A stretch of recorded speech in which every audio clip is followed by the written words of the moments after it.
Hey guys, welcome to the study with Mayank. मैं हूं आपका मयंक।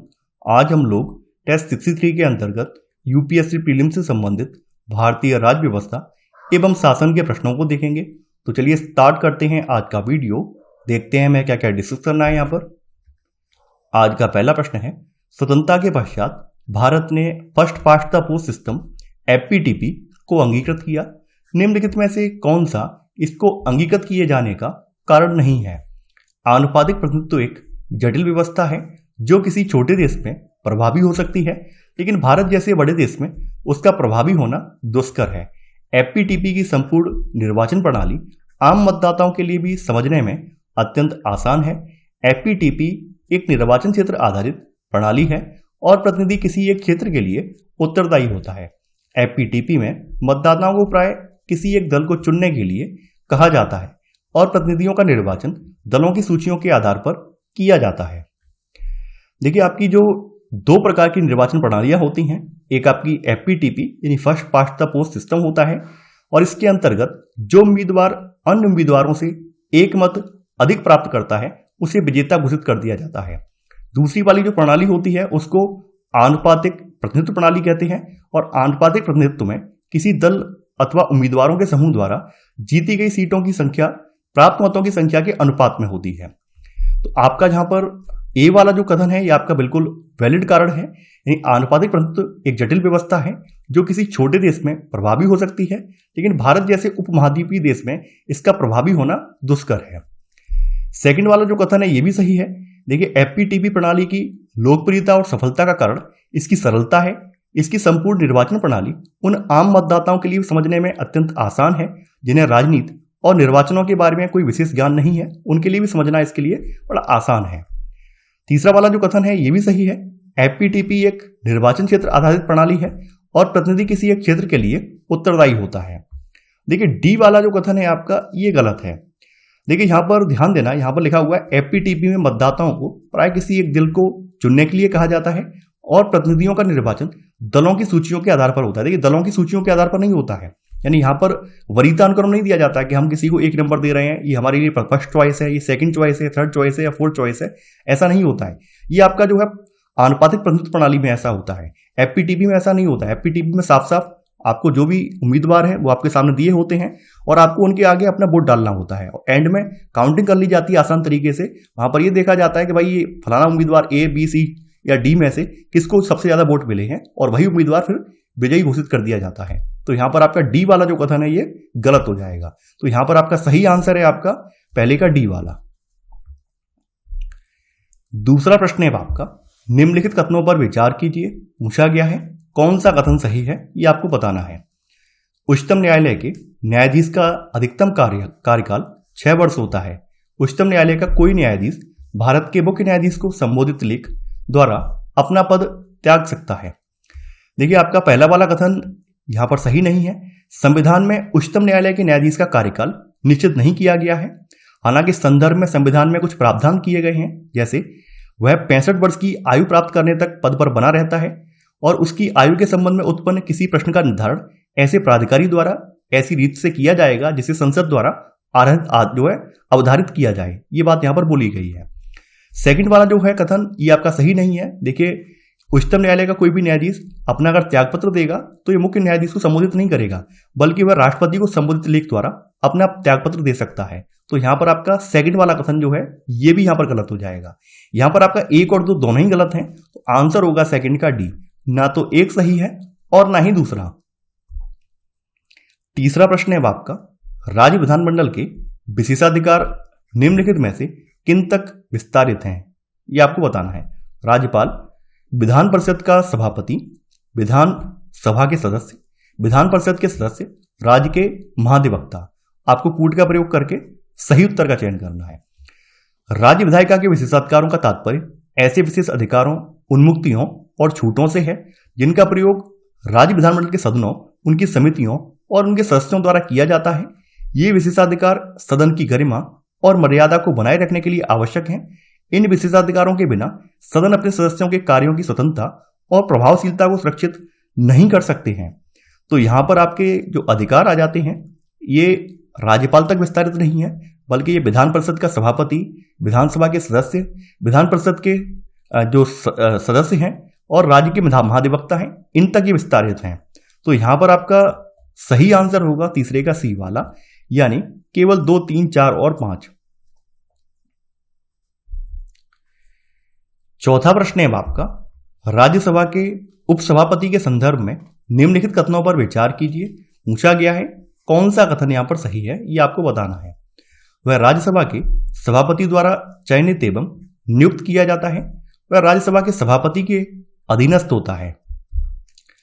देखिए, राज्यसभा का जो उपसभापति है यह स्वयं राज्यसभा द्वारा अपने सदस्यों में से निर्वाचित किया जाता है, और जब भी उपसभापति का पद रिक्त होता है तो राज्यसभा रिक्त पद को भरने के लिए किसी अन्य सदस्य का निर्वाचन करती है। तो यहां पर आपका पहला वाला कथन गलत हो जाएगा। यहां लिखा हुआ है वह राज्यसभा के सभापति द्वारा चयनित और नियुक्त किया जाता है, ये गलत है। नहीं, राज्यसभा के सभापति के द्वारा नहीं, बल्कि राज्यसभा के अपने सदस्यों के द्वारा निर्वाचित किया जाता है।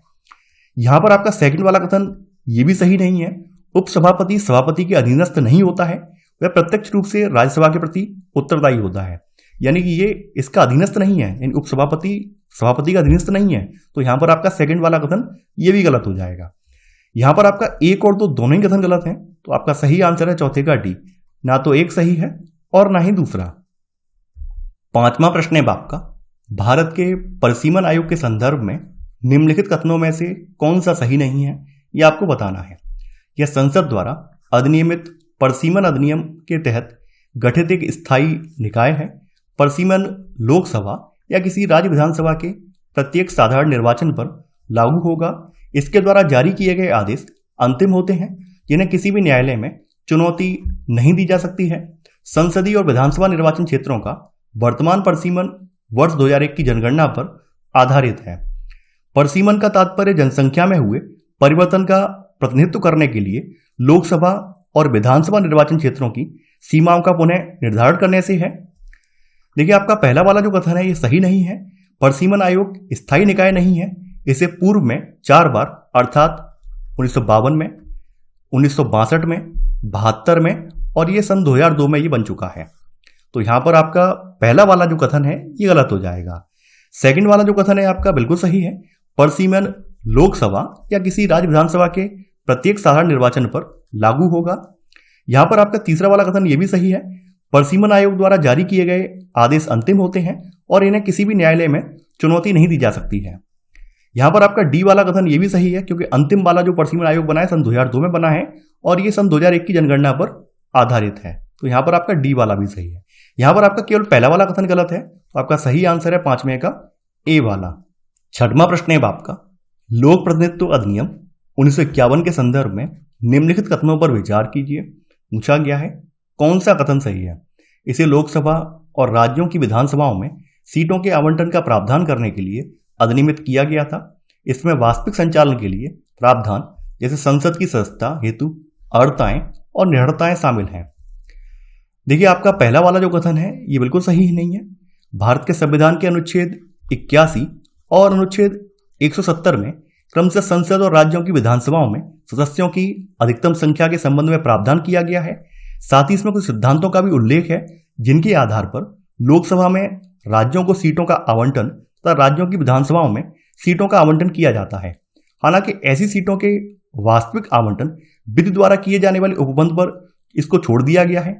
इसलिए लोकसभा और राज्यों की विधानसभाओं एवं विधान परिषदों में सीटों के आवंटन हेतु प्रावधान करने के लिए लोक प्रतिनिधित्व अधिनियम 1950 को अधिनियमित किया गया था। देखिए, ये जो बात बोली गई है तो इसके लिए ये बात 1951 में नहीं बोली गई है, बल्कि ये 1950 का जो लोक प्रतिनिधित्व अधिनियम था उसमें ये बात बोली गई है। तो यहां पर आपका पहला वाला कथन गलत हो जाएगा। देखिए, लोक प्रतिनिधित्व अधिनियम 1950 में कुछ प्रावधान छूट गए थे, तो उन प्रावधानों को 1951 का जो लोक प्रतिनिधित्व अधिनियम आया है उसमें ऐड किया गया है और इसमें वास्तविक संचालन के लिए प्रावधान जैसे संसद की सदस्यता हेतु अर्हताएं, निडरताएं, ये सब इसमें शामिल है। तो यहां पर आपका केवल सेकंड वाला कथन सही है, तो आपका सही आंसर है 6वें का बी, केवल सेकंड। 7वां प्रश्न है आपका, निम्नलिखित मामलों में से किसमें राज्यपाल अपने संवैधानिक विवेकाधिकार का प्रयोग कर सकता है।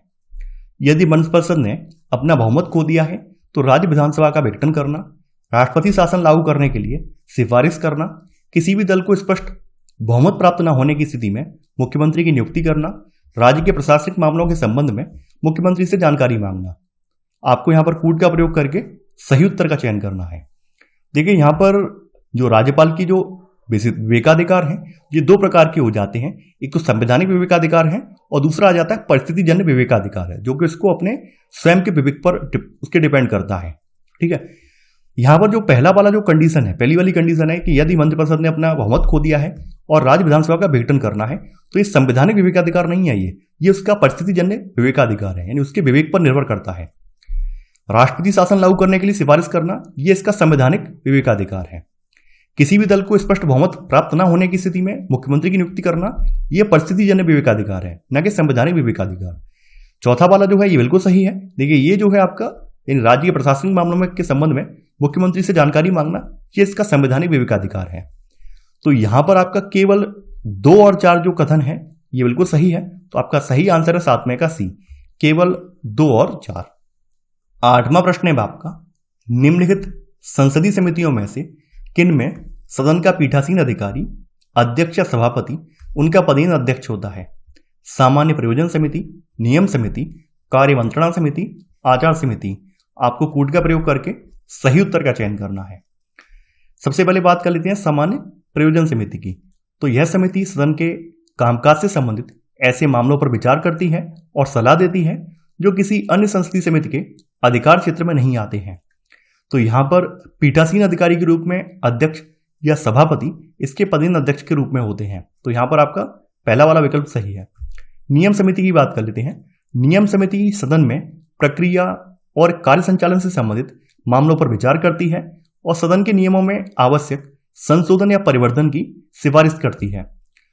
यहां पर देखिए लोकसभा में नियम समिति में 15 कैंडिडेट होते हैं, जिसमें इसके पदेन अध्यक्ष के रूप में लोकसभा अध्यक्ष भी शामिल होता है। वहीं राज्यसभा में इसमें 16 कैंडिडेट होते हैं और इसमें इसके पदेन अध्यक्ष के रूप में सभापति शामिल होता है। तो यहां पर आपका सेकंड वाला ये भी सही है। कार्य मंत्रणा समिति, ये कार्य मंत्रणा समिति सदन के कार्यक्रम और समय सारणी को विनियमित करती है।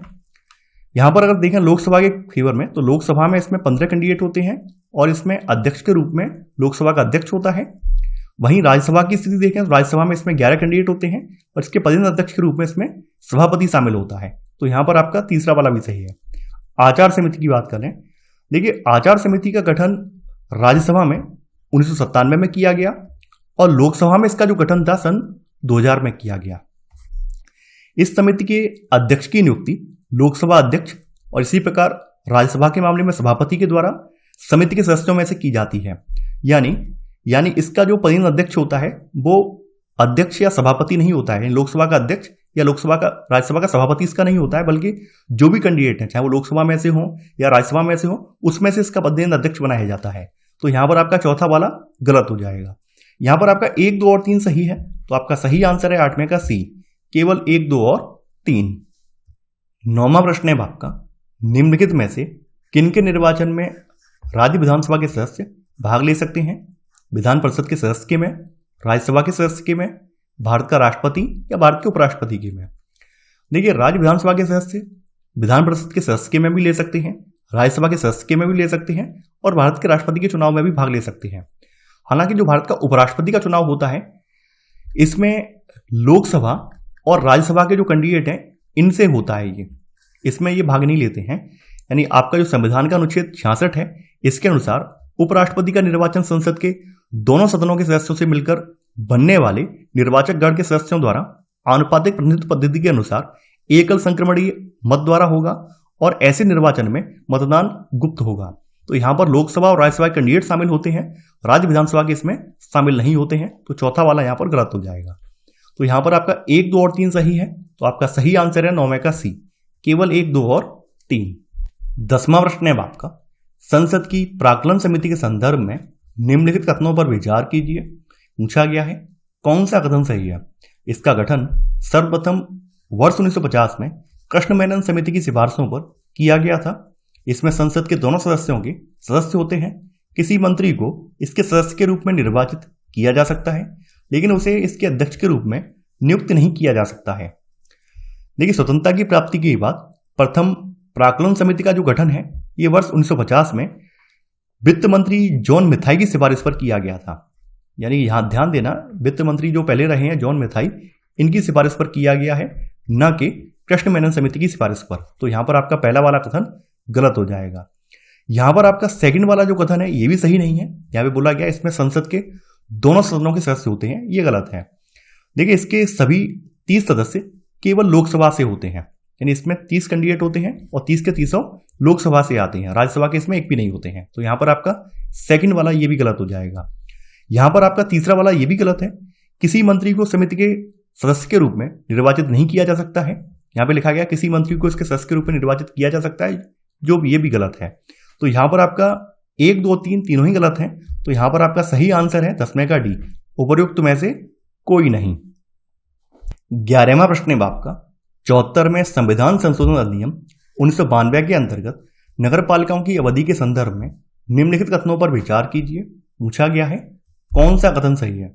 यह अधिनियम प्रत्येक नगर पालिका के लिए 5 वर्ष के कार्यकाल का प्रावधान करता है।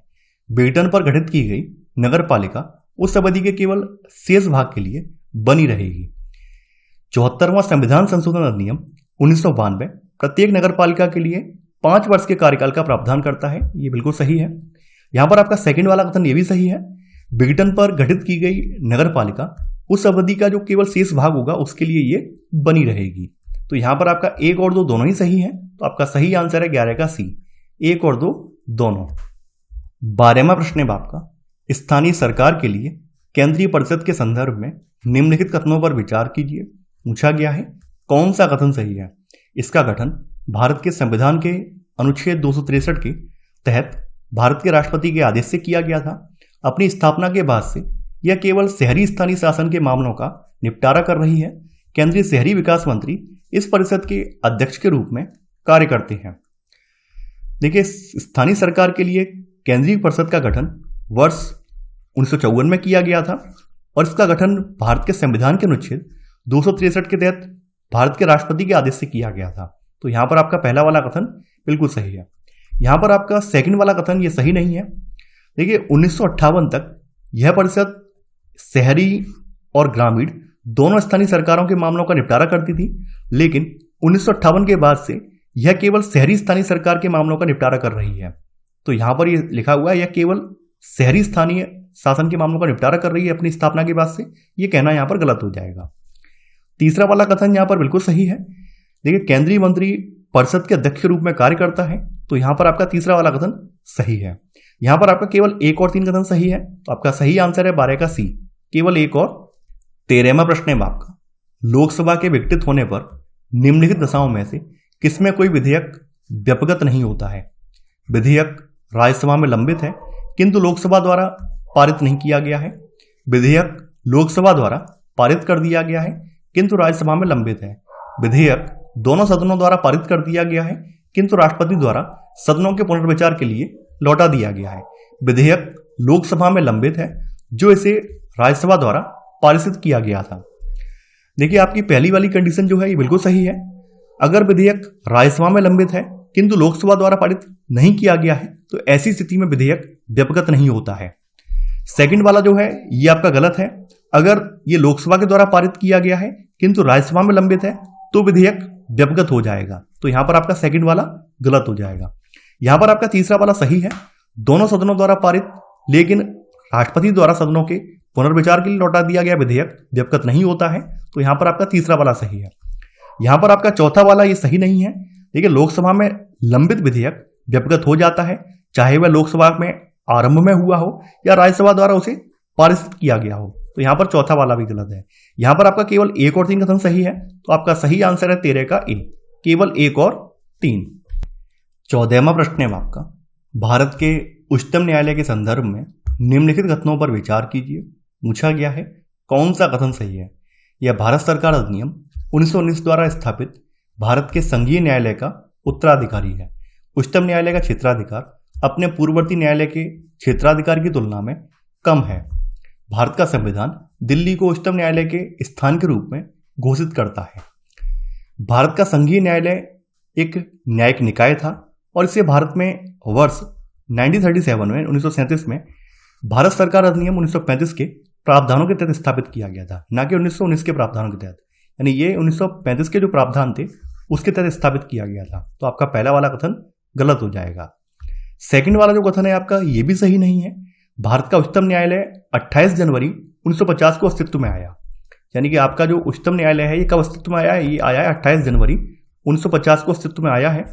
इसने भारत के संघीय न्यायालय और ब्रिटिश प्रिवी काउंसिल दोनों को प्रतिस्थापित किया और अपने पूर्ववर्ती की तुलना में इसका जो क्षेत्राधिकार है ये व्यापक है। तो यहां पर आपका सेकंड वाला कथन जो है ये गलत हो जाएगा।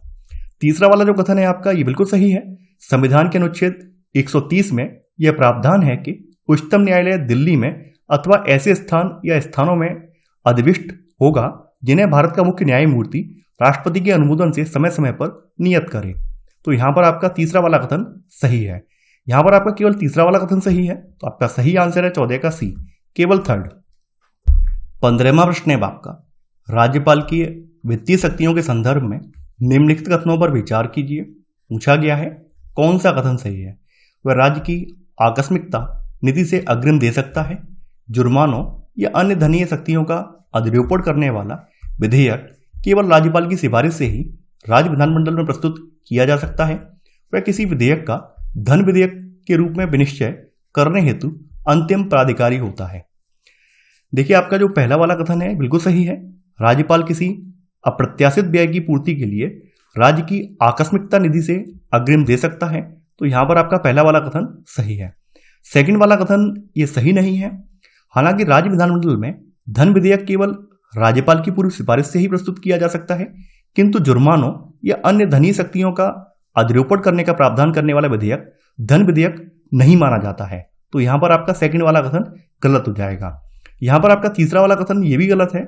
यदि यह प्रश्न उठता है कि कोई विधेयक धन विधेयक है या नहीं, तो इसका विनिश्चय करने के लिए अंतिम प्राधिकारी अध्यक्ष होगा, ना कि राज्यपाल। यानी कि यहां पर उस समय जो राज्य विधानसभा का अध्यक्ष होगा वो अंतिम प्राधिकारी होगा, ना कि राज्यपाल होगा। तो यहां पर आपका तीसरा वाला कथन ये भी गलत हो जाएगा। केवल पहला वाला कथन सही है, तो सही आंसर है 15 का ए, केवल एक। तो ये था हमारा आज का वीडियो। आई होप आपको आज का वीडियो पसंद आया होगा। आप लोग इस वीडियो को लाइक और शेयर करना बिल्कुल ना भूलें। तो चलिए आज के लिए बस इतना ही। Thanks for watching. जय हिंद।